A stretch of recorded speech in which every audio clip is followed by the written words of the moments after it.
Thank you everyone for joining us this afternoon, and happy Earth Day.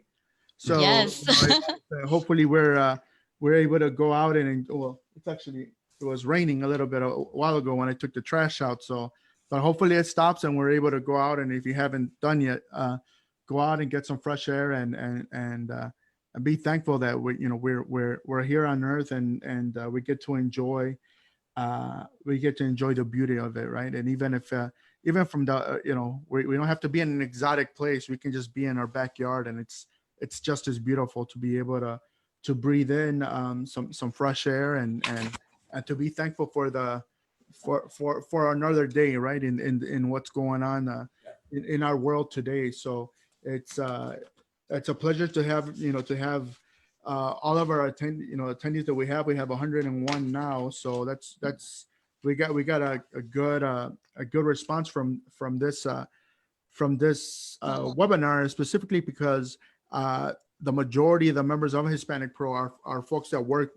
for corporations, or work for city government, or people that work in very structured companies, big companies, where the importance of bringing to light people that are unique, and celebrating these differences that we have. They understand that makes their companies a better company, a more profitable company, and that's why we're doing this. And I'm glad that everyone joined. So I just want to say a couple of opening remarks so we can get started. The importance of diversity and inclusion in any given organization cannot be overstated. It brings together people with different backgrounds, perspectives, traditions, and ideas, and enriches company culture by ensuring fairness and tolerance. During this time of crisis, no one should live in fear for their life or well-being because of who they are, what they look like, or where they came from. I believe these words should equally apply to employees who bring differences of thought, vision, and culture to their workplace. Differences that should be celebrated by employers, fellow employees, and corporate America. I want to thank today's panelists, as they represent a distinct set of values and insight that make them leaders in managing diverse and inclusive workforces, and have taken precious time of their busy day to share their insights on the new normal of work for the foreseeable future, and specifically how it impacts diversity, inclusion, and equity. Dear attendees, let's begin our webinar by meeting our featured guests. So I want to start with with the person who is here first, Carlos Butler-Vale, who's the Global Director of Diversity and Inclusion at McDonald's. Carlos, welcome. Thank you so much, Alfonso, and thanks everybody for being here today. This is a super important topic. Absolutely. Next up, we have Marquis Miller, who is the Chief Diversity Officer of the City of Chicago. Marquis, thank you for joining us. Pleasure's all mine, Alfonso. I'm a fan of your work and the work of all of the panelists. Great. Thank you so much, Marquis. And then we have Carlos Sierra, who is Hola Chicago lead for LinkedIn. So I know that you guys, LinkedIn has become more relevant than any day now, because it's a much needed resources for folks. I'm glad we could help. It's a pleasure and an honor. Thank you, Carlos. Thank you. And then I also want to introduce the first chairwoman of SCORE Chicago, which is SCORE is a national non-for-profit with 300 chapters across the United States, and it's a federal non-for-profit. And Hannah is the first woman chair of the chapter here in Chicago, which is one of the 3 largest chapters in the nation. And SCORE is dedicated to provide mentoring for people who are starting a business or who have an existing business and want to launch to the next level. So Hannah, thank you for joining us and for everything that SCORE does, and especially in Chicago, because SCORE has become really, in my eyes, the makeup of what Chicago is: diverse in thought, diverse in membership, and it makes it a better organization for it. And I'm very humble and very honored to serve as the co-chair of diversity and inclusion for SCORE, the Chicago chapter. So Hannah, thank you for joining us and helping me run the maestro on this webinar. It's definitely a pleasure because if you look at across the country and across the city, more and more women and also minorities are starting businesses. So the mentors and leaders have to reflect the communities that we serve. So thank you so much for having all of us here. Of course, thank you, Hannah. So let's start off by starting with the questions. What do you do, and what is the primary function of your position? Whoever wants to take it first. Carlos? Yeah, I can go ahead and start. So as you mentioned during the introduction, I'm a Global Director of Diversity and Inclusion at McDonald's Corporation. So basically what we call Center of Excellence works under our global people function. So anything to do with our people, whether it's total reward, learning and development, talent attraction, and our Center of Excellence really helps to support each one of those areas and other parts of the businesses. So multicultural marketing, operations, you name it, to really make sure that we're looking at things with a diversity and inclusion lens and perspective, that we continue to bring in that much needed diversity and make sure that we are, creating the right environment for inclusion and really leveraging D&I as a competitive advantage globally. So we've got about almost 2 million employees throughout the globe. We're in about 120 countries, so you can imagine everybody now is plenty busy. Absolutely, and McDonald's, I mean, it's global by nature, right? Because Absolutely. in everywhere you go, there's McDonald's, right? And so, and everyone, you see the arches, you see the name, and it brings happiness and joy to people's faces. So yeah, so if there's a company that is diverse, I mean, McDonald's is a prime example of diversity. Yeah, absolutely. Thank you. Yes, definitely. Marcus. So good afternoon to everyone, and thanks for participating. This is a very unique opportunity to discuss what diversity, equity, and inclusion means in this day and time. More to the point of the question, I am the Chief Diversity Officer for the city. Last week, I celebrated 2 years, and it's been a very unique experience because as the first Chief Diversity Officer, or as someone who was specifically and intently focused on making sure that the city is a employer of choice for people who come from diverse communities. One of the biggest challenges was trying to create a definition for what diversity and inclusion meant. Now that since January the 6th, I'm in the mayor's office, in the newly constructed Office of Equity and Racial Justice, we're looking at how equity gets sewed into the conversation around diversity as representation, inclusion as voice and agency, and now equity as outcomes for all of the communities that we serve. So I'm excited about the work that we're doing, especially during these days and times, and looking forward to hearing from all of the panelists. And Marcus, I just want to add to that, I mean, your role is so crucial because the makeup of the city now, where the majority, are the minorities. And so, when it's a third and a third, African-American and a third Latinos, we have to have advocates within city government. And the great thing is that I believe the mayor has been a great advocate for us, and making sure that minorities aren't becoming marginalized, and just initiatives of diversity and inclusion and equity, which is very important as well. When those are in the forefront, I think that we all benefit from it, right? Not just the minorities, but society as a whole. You're absolutely right, Alfonso. I can say emphatically the mayor's focus and the platform has been from day one: equity, transparency, and accountability. And in framing all of our programming around those three areas, what we realize is, sure, we've had historical issues and challenges, but now this becomes everyone's responsibility to understand what it means to have equitable outcomes for all of our communities and neighborhoods. Because if we don't, then we risk placing ourselves behind when it comes to competing on the global stage. So this is very important work, and I'm grateful to be a part of it. And Chicago is definitely definitely a global city. All the companies that we have that are headquartered here, and the influence that we have all over the world, it cannot be expressed, and it can't be enforced enough that we need diversity of thought of people of work in the workforce, so that we can compete in this global scale and in the global economy that we belong in. Absolutely. So, Carlos, tell us a little bit. Let us know what you do and what is the primary function of your position. Well, first of all, I'm extremely thankful to have a seat at this table here. You guys have extremely impressive backgrounds, and I'm just getting started with my career, but I'm extremely ambitious, curious, and I'm ready. And thankfully, I had the opportunity to start my career at LinkedIn in a rotational program called the Business Leadership Program, where essentially they're grooming us to be business leaders of tomorrow.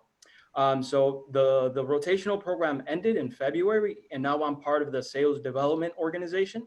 And what I do right now is I help source deals for account executives that are eventually going to close. And I represent the employee engagement line of the business. So as if you were saying, Marquis, right now, understanding the sentiment of your workforce is extremely vital. And that's what we do here at Glint. LinkedIn actually acquired Glint a few years ago.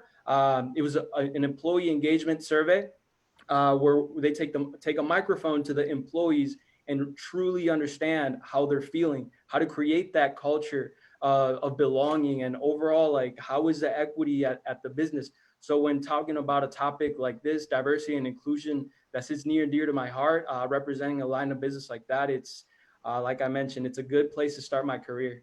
Mm-hmm. And I just want to say quickly, and so Carlos, Carlos is here because I really wanted to, I asked him to be part of the discussion panel because I wanted to get a millennial's perspective. Someone that is he's just not starting off in his career, because we've known each other for about a year, but Carlos stood out to me because he reached out to me. And I thought that was pretty awesome, because there's very few people that are starting off in their careers that do those kind of things. They're timid. They're always thinking of, well, what's the other person going to think of me? And Carlos was not like that. Carlos was very very approachable and expressing to me what he wants to do with Ola and his involvement and the goals and the vision and the mission of LinkedIn. And so it's, so yeah, Carlos, you earned your seat here, man. Definitely. So I'm glad that you're here, and I know that we're going to hear great things about you, Carlos. And so, yeah, I feel fortunate that we have you here on the ground floor, that you're, I can say that, hey, well, I knew Carlos way when he started, and he was a forward thinker, and so thank you so much for joining us, Carlos. And I want to say, because we have about I think 20 people that are asking questions in the chat, that we will get to your questions. So just sit tight, and we have a program that we're going to run through, and we're going to save the last 15 minutes so that we can go through your questions. So sit tight, and we'll get to them. But in the meantime, yeah, feel free to put them in the chat, and we'll answer your questions as best as we can. So are you finding that diversity and inclusion efforts are being impacted by the coronavirus, or is it too soon to tell? I'm going to jump in and say absolutely it's being impacted, because being semi-selfish, the city's been on a diversity inclusion journey since I started, and since Mayor Lightfoot's inauguration. We've been focused on how do we address issues across the board, including those that exist within city government. And it's no surprise when you send people away from their workplace, you lose the ability to actually coordinate activities that could be beneficial to them as you are building your program. Now, I know that there are a lot of organizations that have found an easy, shouldn't say easy, but an easier way to keep their employees connected using tools like Zoom and others. We are still in the process of trying to figure out the best way to reach out to our employees and to do the kinds of engagement things that companies like McDonald's and LinkedIn have been doing for a long time. But we're encouraged by the feedback that we are getting from employees. Yeah, and I want to say that the diversity and inclusion is being impacted in a positive way. I mean, recently one of my really good friends, Alberto Ortega, was hired as the Director of Workforce Development and Strategy. So, I mean, just it's great to have, have someone, a person of color in that position. So, someone that understands the different challenges but also the opportunities, right? Absolutely. That the minorities bring to the table. So, I mean, that's another hats off to the mayor for making that appointment. When it comes to the city of Chicago, I think diversity and inclusion is being affected, but in a positive way. Yeah, I mean, Carlos has been a great partner. We worked together when he was with Sodexo. And what I've observed of him is someone that is not only, subject matter expert level, but passionate about the work, especially as it relates to how are we going to put people to work and then find opportunities to create positioning for individuals through both social organizations that we're already partnering with, as well as some of the nonprofit partners who are actually doing workforce development in a way that allows us to make sure that we always have talent at the ready. Absolutely. And this is a corporate conversation, but nonprofits are vital and a very important piece of the Chicago landscape when it comes to hiring and also for the well-being of the city of Chicago. Yeah, Absolutely. and if I could say really quickly, I think that when you ask about the impact of D&I, that's one of the main areas that I hear are constantly sort of feeling the impact of the fact that companies are potentially having to lay off, or they're having to furlough, or they might right now everyone's sort of keeping as much as they can because they don't know what the future might bring. And so you've heard a lot of, especially nonprofit organizations, say that some large organizations have had to cut back on funding, for example, or they may have had to cancel some of their conferences or things of that nature, which a lot of organizations use as a megaphone for not only the platforms that they have and to bring visibility to all of the different initiatives that they're trying to support, but a lot of this D&I work and equity work as well, is really a big foundation of that is that opportunity and ability to connect. And right now, with everyone sort of being at home for the most part, right, or just not having an opportunity to be in the same place, just the ability to connect, to Marcus's point, already, even if you're an organization that's been doing this for some time, is already tough. And we understand now more than ever that, for example, we've been having conversations with organizations like Out and Equal, who do a lot of workplace advocacy for the LGBTQ community and also do some intersectional work, but we're hearing things about the effect of COVID on people's mental health. We're hearing things about people, living in communities that aren't necessarily supportive and, things like that. So, without a doubt, I think right now we're trying to figure out what sort of the more longer term impact of COVID-19 and sort of this shelter in place. But I think, we don't know. And I'll share this. I mean, I know that Marcus, you probably, feel the same, but, we have a lot of essential workers, obviously at McDonald's, especially folks that are actually at the restaurant day in and day out. And so for us, it's been an opportunity to really think about how we've been showing up for them and showing up for our communities. But again, it's no easy task when you're having to do this, especially in a remote environment. Not to mention, you want to make sure that you give people an opportunity to be able to respond to the immediacy of what's happening with the crisis. And at the end of the day, when you have to make sacrifices about priority, and folks dealing with positive cases of COVID-19, I'm sure you all feel the same way. You have to kind of have a different level of awareness in terms of how you're involving and engaging people in D&I work. You're absolutely right. And I would say, and Carlos, you can certainly agree or disagree that, the opportunity that Carlos BV, as I understand he's known as, articulated really speaks to, I think, the bigger challenge in that none of us know the course that this crisis is running. So all of the decisions are being made in the type of vacuum where, you just hope that you get it right because you have in fact been operating with authenticity. You've been operating with fidelity. And for those folks who have been deemed essential workers, and everyone has their definition, that they know that you're doing everything in your power to protect them. The government has a very unique level of responsibility. That the expectation is that government is in fact going to be sort of the last resort, the means, if you will, to certain types of ends. Without sounding political, we're getting mixed messages around even that from a government responsibility standpoint. But the city's, firm view is, we have an obligation to our employees who are all residents, and we have a responsibility to the folks that avail themselves of these services to make sure that we keep those services in place.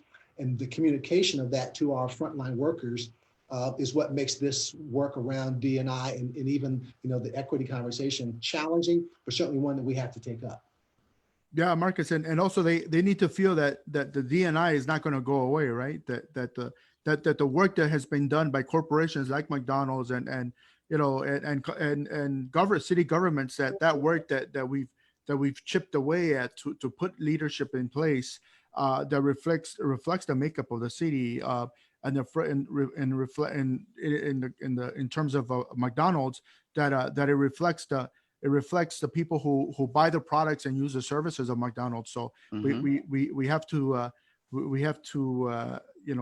reinforce and reassure employees that's not going to go away. And it's not an easy feat, because obviously when it comes to corporations, you're responsible to the stakeholders, to the shareholders, and but if there's companies like that can show us on a global scale that it can be done, it's McDonald's. And a city, world-class city like the city of Chicago, same thing. You can show us that it can be done, where all sides can contribute, and not only that, but people feel safe for their jobs. So, but I want to ask Carlos. LinkedIn, I know that your traffic is probably going up there, huh? In regards to people looking for jobs, but also looking for career tips and advice, and how to make themselves better equipped for that new interview. Because I gotta say, I'm someone who uses LinkedIn not as much as I should.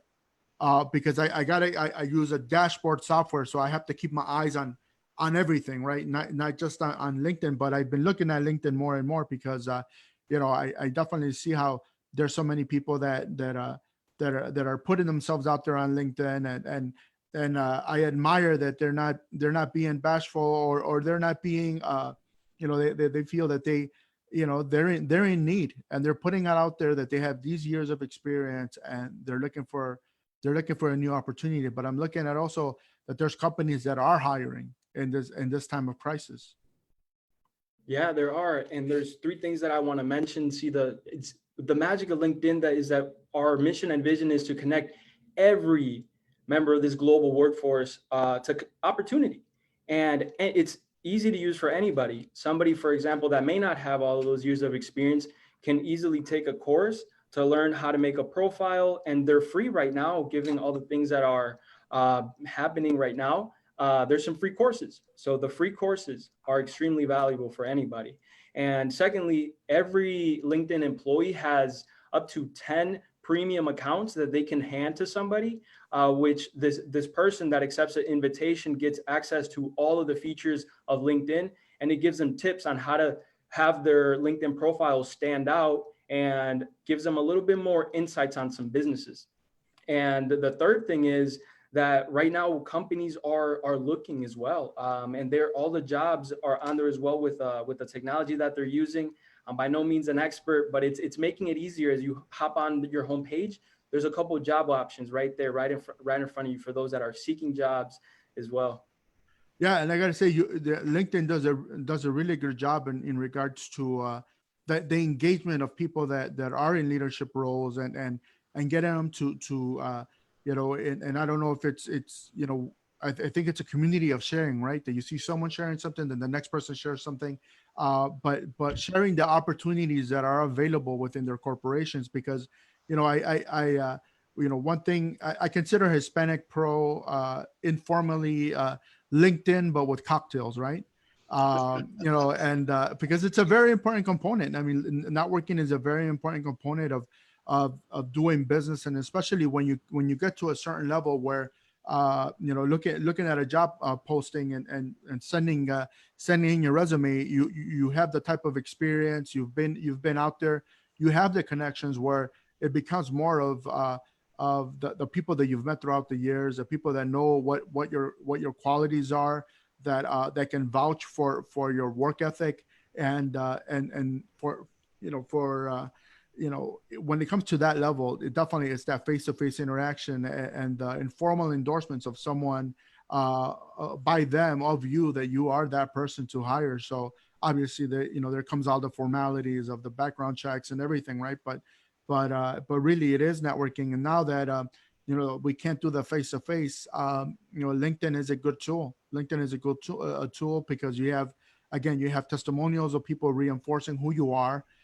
They're vouching for you online, and it just makes it easier that in these hard times where we can't be doing the normal thing, which is maybe going to a happy hour or going to a networking event or a conference or a seminar, but definitely we have LinkedIn to rely on for you know, to fill in for those things that we can't do in person right now. Yeah. So I want to continue to the next question. How can diverse employees remain visible to upper management and decision makers while working from home?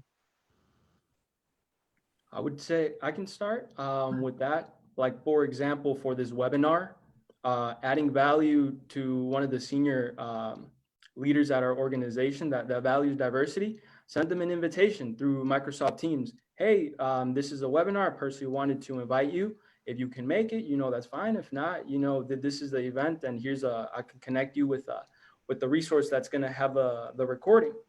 So it's constantly staying in the conversation, you know, sending relevant articles, anything that sticks out to you. And another thing is something that I personally have struggled with is being vocal in team meetings like this. This is probably the first time in history that we have all just gotten together and things like this. And there's a lot that we want to say, but since we're not in person, like, how can you feel the vibe, you know, the body language? How can you read that? It's been challenging for me, but I would say that right there, you know, if you have a voice, you have an opinion, state that opinion. And those two things I would feel like would really set you up to stay in the loop of your leadership. Great. Thank you, Carlos. Marcus.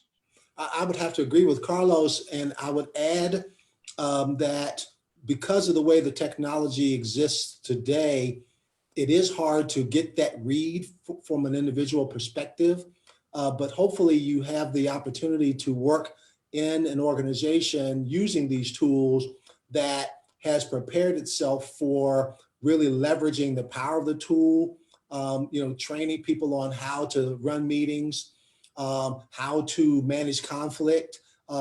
It's difficult any way you look at it face to face. It becomes even more challenging when the person is, you know, on the other side of the town or even halfway around the world if you're, you know, a global organization. One of the things that we're looking at doing is finding ways to create more collaboration and I'll stop short of saying create, you know, ERGs, but, you know, trying to get people to coalesce around certain interests, because while everyone seems to be focused on, you know, the COVID-19 scenario, we're starting to see some things emerge where people are able to demonstrate that they've got skill sets that they may not have had the opportunity to demonstrate. So, you know, this is that time in which, you know, it's important to not just speak up, but to actually, you know, stand forward with that which you can contribute to the success of the organization. Great. Carlos. I mean, you know, it's hard to add to this. I think you guys have done a really good job. You know, the reality is that, you know, and you kind of alluded to this earlier, you know, people have to know and understand that this is a true commitment by the organization, that this is, you know, time tested. You know, one of our leaders, you know, indicated, as you may have known, you know, we've had, you know, some recent, you know, circumstances in China. We had one particularly in China. We had one here where we cut sponsorship of a NASCAR driver who was caught using the N-word. And I think it's important for us. We took very swift action in both a training and development standpoint and creating awareness, but also one of our leaders, I think, said it best. Our values are not situational, they are absolute. And I think, in this circumstance now more than ever, when we're realizing and understanding that there are communities of color that are being impacted significantly at a significantly higher rate than others, right? When we understand that, this gap in healthcare has not just existed now, it's existed for some time, and people are coping with the fact that we have not addressed that in many ways, for such a long time, and that some of this potentially could have been, prevented. We need to make sure that people understand now more than ever that this is a commitment, and not just through words, but through actions. I work with a lot of the folks like Carlos who actually lead our employee, we call them employee business networks, but our employee resource groups. And Carlos, I think, brought up some really great points about, making sure that we're leveraging, a lot of great research that's out there, to be able to share out with people so that they know that we're thinking about them and that we, are actively engaged in sourcing, different resources. And, again, Marcus brought up the fact that we have to make sure that we continue to figure out how to stay involved and engaged with people however you can. But so there's a real opportunity here, but also I would say for some organizations, there's a real potential danger, of losing people if they don't truly feel that this is a true commitment that you're focused on, long term. Yeah, and that might be a benefit though, because you know what, if it's an employee that feels that, well, up to this point, I kind of, I believed in the values and the mission of the company, but maybe not so much anymore now. And going back to what Carlos has said and what I have witnessed on LinkedIn is that there's companies that are hiring, they're hiring talent. That's the one thing is that regardless of the economy, you need talented people on your team. You need talented people to carry out, the work functions of a company and especially in critical positions, right? That you need folks to continue the growth of a company, right? And not just look at it at how are we going to keep the company stable, but also how are we going to grow and prove to our shareholders that, despite what's going on in the world, that the next quarter is, if we're being impacted, that the impact wasn't negative or as negative as it was thought to be, but it takes talented people to do that. So the hiring is definitely going on, despite of what's happening in the world today. So the next question, can networking events, leadership development seminars, and peer-to-peer mentorship activities that were face-to-face team building tools for ERGs before the coronavirus, can they be executed in an effective and measurable manner in a virtual environment? Yeah, I'm going to simply say, I'll kick us off here. I think absolutely every single one of the things that you mentioned can and should be done. I think I personally am a people person. I love face-to-face, in-person interaction. And so I even had a little bit of a struggle with this, to be 100% honest, in the beginning. And I saw people having, coffee lunches and things like that over, Zoom. And at first I kind of was like, I just don't know if that's really for me. But the reality is that I think now more than ever is the time, actually. Now is the time to dust off that network, to really make sure that you're reconnecting with the people that are crucial to you, that are part of your board, if you will, to stay connected with leaders. I mean, I literally send message to my leaders all the time just to say, hey, checking in on you. I saw this article, made me think of you. As a matter of fact, our chief HR officer, I saw an article about the fact that, right now COVID is really demanding a lot out of our chief HR officers. And I just simply sent that article people and said, hey, just checking in on you, making sure you're okay. Thanks for taking care of us. Hope you get an opportunity to take care of yourself. Those things matter, maybe not in the moment. You're super busy and you're, going about your day, but honestly, just even knowing that someone took the time to do that, I think is key. And I think as we start to think about hopefully going back into the office, what you don't want to do is to have that gap, right? You don't want there to be sort of this, black hole, if you will, of engagement. And so I think that the more that you do now to stay connected with people beyond having meetings, webinars, things of that nature, making sure that you're talking to your mentees, asking them how they themselves or their companies are dealing with COVID-19, I think, and just sharing that knowledge and that information, that is probably now more critical than ever. And I think that once we're on the other side of this, again, it's just one of those things people won't forget, I think, and it'll be super critical. Going off that note, I strongly believe that people will not forget, not just at your company, but people in your network, people back home, people that you've called right now to check in. Hey, how are you? How have you been doing? Just to checking in, to be they're safe. Those people will never forget this time and what that meant to them. It's going to be unreal. So I would encourage people that are watching right now to it takes a couple minutes to text somebody. And overall, like, we've never been in a time like this where you're a message away from anybody that has a LinkedIn profile. So like Alfonso said, that I reached out to him through a message, like it just takes a little message to be connected with anybody. So I really encourage that. And to answer the question about the employee resource groups and like how we're staying in tune with everything, I would say it starts with communication. At LinkedIn, we have a Chicago hub, and on there it's a website. You go on there and you can see all the virtual events that are happening this month. So to prepare for this webinar, I'm like, well, what are some relevant things that I can talk about today? And this week, as I found out, is Infertility Week. So parents of LinkedIn had 2 webinars this week where they get together and they just talk about, this current topic. So staying in the loop of those things is really helpful. And on behalf of Ola, we've been planning for May, for Cinco de Mayo. So we still get on these virtual calls, and we're planning for that, collaborating. We have offices in San Francisco, New York, and everyone just has these great ideas. So we're eventually, when we go back to the office, we're going to be more armed and ready to, just start taking action. Mm-hmm. And I'll just add very simply that, throughout my career, I've always tried to be both a coach and a recipient of coaching.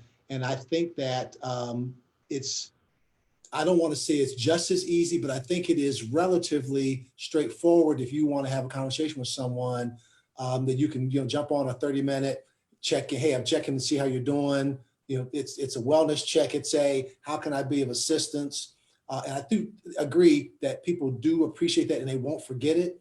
I would then add in turn that what we should be looking for is not just a way to receive information, but to also provide it such that, as someone told me many, many, many years ago, as you can tell by my gray hair, that the best people who network are the ones that don't receive, they give.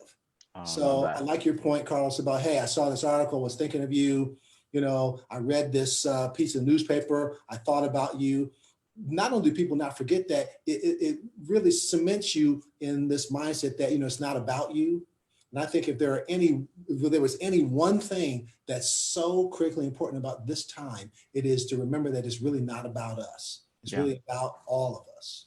Absolutely. I keep here in the chat, I keep getting asked if this is being recorded and if it will be shared later. And yes, it is being recorded. However, it's taking a little time for Zoom to process the recordings, because obviously everyone's using Zoom. But now it's taking about 3 to 3.5 hours for the recording to be available. But once the recording is made available, I'll send an email to everyone who registered so they can see the restream. Hey, So, Alfonso, can I add one quick thing? Sorry, really absolutely. quickly, Yeah. to this topic. one of the things that we keep seeing a lot is just an important recurring theme is concerns regarding mental health, and I think when we're all sort of bunkered down and unable to sort of leave our homes, unless you're leaving to perform an essential service, and even then I think even more so that topic and that conversation of mental health is extremely important. Mhm. I think Marcus, you mentioned, wellness checks, right? And I think just that concept, even if you don't think that you'll necessarily get something immediate out of just having a conversation with someone, and it doesn't have to be even 30 minutes. I try to do my check-ins. I say, hey, I just want a quick 15 minutes of your time. For some reason that does something mentally for people, Mhm. versus like, oh my gosh, 30 minutes, I don't know that I have that kind of time. But I think it's a good, mental health and connection exercise. And I think right now, so even if it's not something necessarily that you feel super comfortable doing or that you might even see as a necessity, I would encourage you to do that. Maybe start once, see how it feels. Because honestly, whether it's reconnecting with an old friend or a colleague or or a mentee, right? Find somebody. If you're not mentoring somebody, find someone to mentor. I mean, that might give you even something to potentially do. But there's just such an important component of that mental health. I think that is a tie-in that I think is really important. And again, it's free. Especially if you're doing a virtual coffee date. So. Great. Thank you, Carlos. The follow-up questions. How are corporations addressing questions about job security or insecurity in today's coronavirus environment? Because unfortunately, that's part of what's going on now is that, people have that fear that they may not have a job tomorrow or that the next week, they may be furloughed. So how are companies taking initiatives to help support that? And be compassionate about it, right? If someone's going to be on the receiving end of being laid off. Yeah, I can kick us off there. I mean, I think that, one of the very first things that we did when we found out that we were getting ready to, most of these states were getting ready to go into shelter in place, was work with our local and federal governments to ensure that our, restaurant employees were deemed, essential employees just because of the fact that they are on the front lines helping to ensure that people are being fed, right? That they're staying fed, that they are, sometimes, especially if you're, meal, insecure, and it's been tough for us to transition from not having people in our lobbies, which has been extremely, I think it's such an important part of McDonald's, but we know that, every day that the employees put on their uniforms and they go out there and make sure that they're at the drive-through, we understand that, this is really important. And, the reality is 95% of McDonald's roughly is franchised. So you've got 95% of our organization that is essentially, for the most part, small businesses, if you will, and they employ a lot of folks that are typically underrepresented. And so, I know for a fact McDonald's is constantly looking at ways to make sure that we continue to drive folks, into our restaurants, because we understand the importance of making sure that we keep those folks, involved and engaged and employed, truthfully, and especially in this time. And I know a lot of other companies are doing that too. And I will say that I've spoken to folks at other organizations that have had to furlough or lay off employees.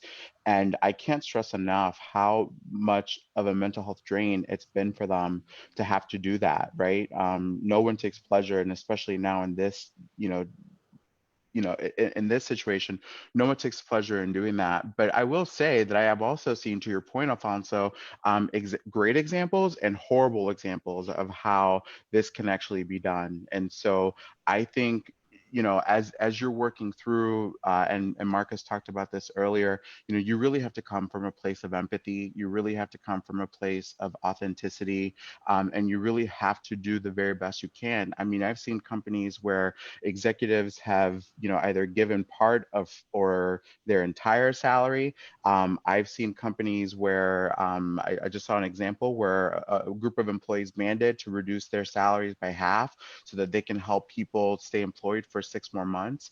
Whatever it is, and again, every organization is going to do what what I think what they can do, but that point of making sure that it's authentic and making sure that at the end of the day you're taking care of your people is extremely important, because one thing I've realized is that your employees don't forget, but especially in an environment like McDonald's, your customers don't forget either.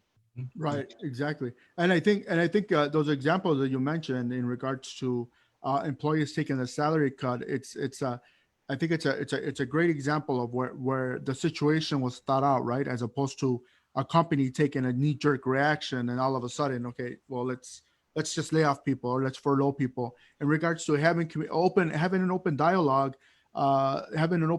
with their employees, because they don't know how much goodwill they have built with their employees, where they might be willing to do that. And like, hey, we understand the situation, we know what's going on, but we love our job, we love where we work, and let's work together. Let's work together so we can come to a solution where we can keep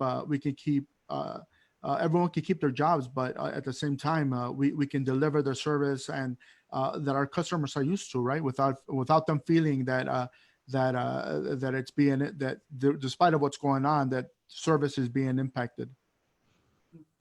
Carlos, or Marcus, whoever wants to take it. Oh, no, I was just going to say really quickly that this is one of those scenarios where because no one really knows what's going to happen, since this is unprecedented, the thing that I think could give people some comfort is knowing that the work that's taking place, what's being deemed as essential, the folks on the front line, they're doing all of that work so that we can get to some level of normalcy. So if you are working from home, there is the likelihood that you have more job stability than if you're still looking for a job. And I would get some counsel from Carlos here about, where LinkedIn is, because I know of the high quality metrics that they use. But it will come a time when there will be decisions that have to be made. That's why it's important for us to constantly think about diversity, equity, inclusion, not as something that becomes a nice thing to do, but it becomes an essential thing because of what it delivers to every organization, whether it's government or corporate entity, in the way of innovation, in the way of new concepts and new ways to deliver services that hopefully help us truly transform our organizations in ways that don't constitute what normal looks like, but what the future looks like. Yeah, and also, Marcus, I want to add that maybe that's in some situations where employees feel that employees who are part of ERGs, where they feel that their budgets are cut or they've already been cut, where it's also let's see how we can be nimble, right? And how let's show the company how we can still be relevant regardless of our budgets being cut. This is only temporary, but let's keep it going. And some of that might be using tools like Zoom, right? But but banding together with other companies that have ERGs, so that you're creating mutual benefiting programming that, hey, and not only that, but it also makes the ERG look good, right? That, hey, you know what? Despite of what's going on, we're working with the Boeings, we're working with the with the other companies, not only here in Chicago but around the world, right? So that we're not we ourselves take that into our own hands, right? That we're not we don't become marginalized, and we take initiative and think out of the box in regards to how do we still make ourselves relevant to the decision makers, but also it serves as a good example of the things that we've learned by being in an ERG, an employment resource group, and these are the takeaways that we've learned to work with other folks from other groups, because obviously it's not only Hispanic ERGs, but you have African American, you have LGBT, you have veterans, you have ageism, you have women groups, and so we can work together internally among within the corporation, but also with other companies. Yeah, and without belaboring the point, we're learning from other municipalities around the country other cities that have chief diversity officers, some that have ERGs or CRGs in one city's context, others that are at the same point in their journey as we are, is that building them, putting the policy in place, and then generating the enthusiasm for having them as a way to continue to be nimble, to your point, Alfonso. Sure. Carlos, any what are your thoughts in regards to LinkedIn? And Yeah, definitely. To be cautious of time, and just with my contribution, I don't have much, besides the fact that LinkedIn is taking care of us as an employee that recently started less than a year ago. I feel like I belong, and overall, like I am equipped with the resources that I need to, one, do my job, and secondly, do it effectively. And they took care of that. And like with the reassurance that I'll have a job and all that, that really meant a lot to me. So based on what Carlos, BV was mentioning, and also Marquis, I had the question of like, how that on the equity piece, how can your diverse workforce maintain that equity piece from working from home? And then I mean, I don't know the answer to that. Is just that would probably be a whole different conversation that I'd be happy to have with either you later on. But something that I saw on LinkedIn that one of our ERGs is doing big inclusion group, is they have a movement right now called Empower 1000, where they do a webinar, and essentially what they want to do is connect high schoolers with opportunities. There's a fact right now that says that depending on your network, you're 12 times more likely to succeed. But that doesn't go into the play with like, you know, who are your parents? Where did you grow up? What is your background? What resources did you have in front of you? So I thought that was pretty cool. And those are my thoughts. awesome. Thank you, Carlos. I guess, yeah, in the, just to take into consideration the time, and that we're almost reaching the end, the last question. And that's, amid the doom and gloom news, how are you keeping positive, you yourselves? What words of encouragement can you share with our virtual audience?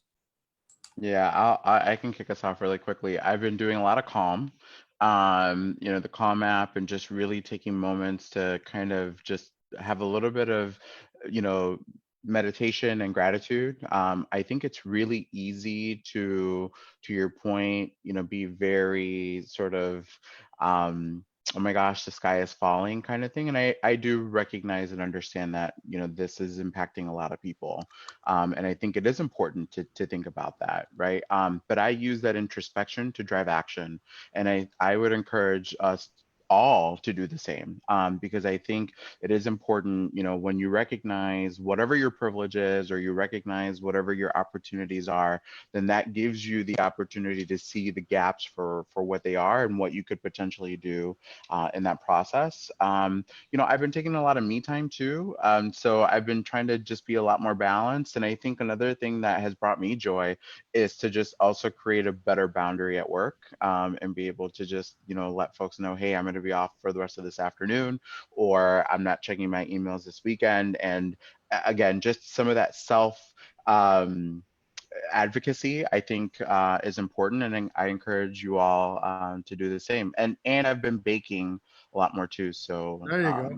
yeah, not good for the diet, but good for the soul. Absolutely. And yeah, and I think, you know, kind of going back to taking me time, that we have to be respectful of other people too who are taking me time, and they're dulling that light on Slack that, hey, you know what, I'm not going to be available right now. So, you know, and you know, obviously, you know, everyone's in crisis mode right now, but you know, that me time is very, we need it. We need it. And I think we're in a position right now where certain things can wait. Maybe not for the city, because you know, you have all of us, 3.5 million people that, you know, to serve, and it might be a different situation, but definitely getting some me time is important. What do you say, Marcus? So I'm going to be really quick in the interest of time. You know, the thing that guides me more than anything is a quote from Rear Admiral James Stockdale. People don't remember him unless they are big fans of Jim Collins and Good to Great, but he said, and this is so applicable to this time, you must never confuse faith that you will prevail in the end, which you can never afford to lose, with the discipline to confront the most brutal facts of your current reality, whatever they may be.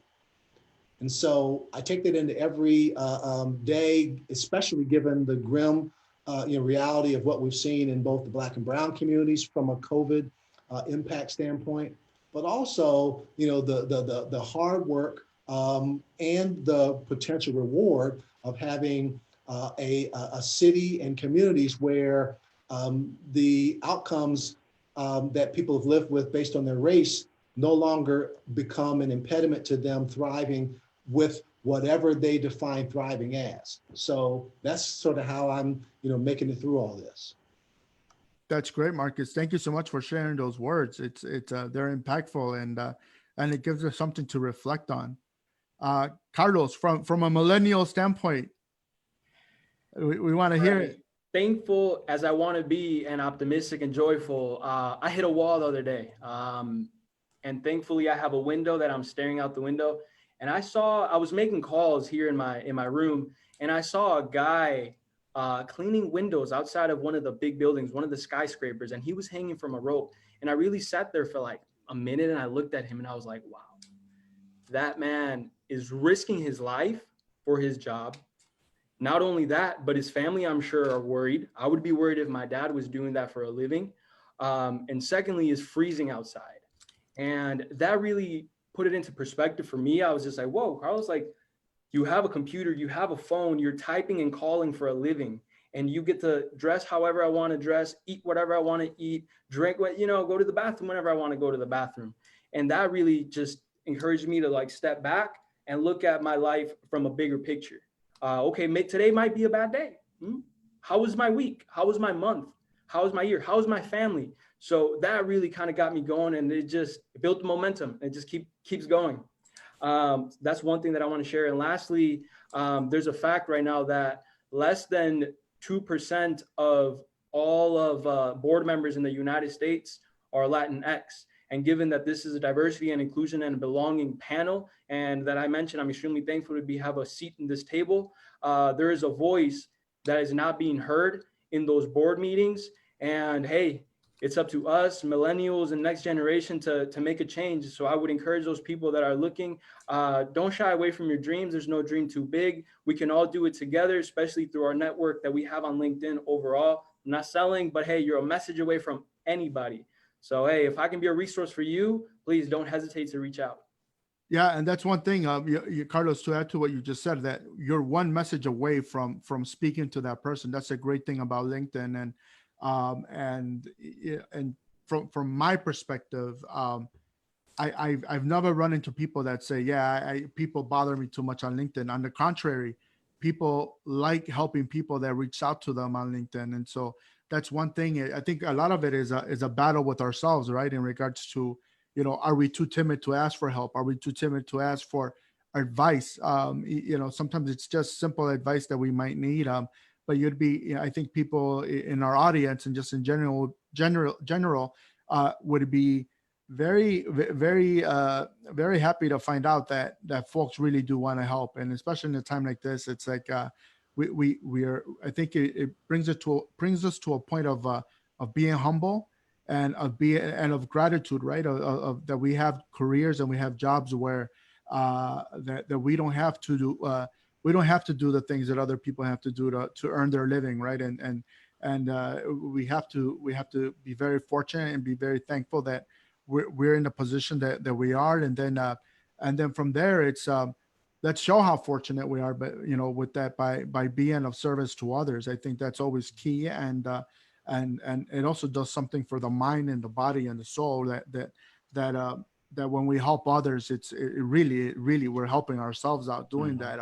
That sense of serving is enormous, and it does great things for the mind and for the body and the spirit. So I want to end by letting Hannah say some last remarks, specifically because there's people that find themselves in a situation where they are thinking of maybe starting a business, and it's so many people have started businesses and with ideas that they came up with during a time of crisis, and that's the history of the United States, really. So Hannah, can you jump in and just tell us a little bit about SCORE and the resources that are available through SCORE and how it's all free mentoring? And if people have, if people have a desire to start I don't like to say the word side hustle, because I always feel that it's something that if you say side hustle, it's really that I'm not giving it my full commitment or my full, attention, right? It's just something that if it works, it works. If it doesn't, it didn't. And Hannah, can you lead us to the close? Absolutely. And this, I want to go ahead and start with this. What keeps me positive and going is that everybody in this call right now, we're all leaders in our own right. And the fact that we represent minorities, the fact that we represent all the other underserved populations, and for me, both a minority and woman, we really don't have any luxury to go ahead and not be positive, right? I mean, because we are leading organizations, we are leading leaders. So one of the things is, what moves me is that the vision of SCORE is that we want to provide support to every single entrepreneur, small business owners that come to our door, so that they have all the necessary tools that they need to really succeed and thrive as an entrepreneur. So as an organization, when we help an entrepreneur, we're not just helping that one person, we're helping them create jobs. So in effect, we're actually helping communities, our whole city, our whole country. So it has a very exponential and multiplicative effects. And so to that note, my message to entrepreneurs and business owners is, you're not alone. There's a lot of resources from the city of Chicago. And I know that corporations also, like McDonald's and LinkedIn, HispanicPro, everybody in this call, we are all here to support you. So even though our in-person events are suspended right now, we do have webinars and we have mentoring available for you via video or phone call. And this is really your taxpayers' dollars. Congress gives us money every single year so that we're able to provide this service to you for free. So definitely go ahead and take advantage of it. And so you're not alone. We're all here to help you. We're all in this together. And it's not really lip service. We're all here because we want to serve you. Absolutely. So again, Carlos, Marcus, and Hannah, thank you so much for your time.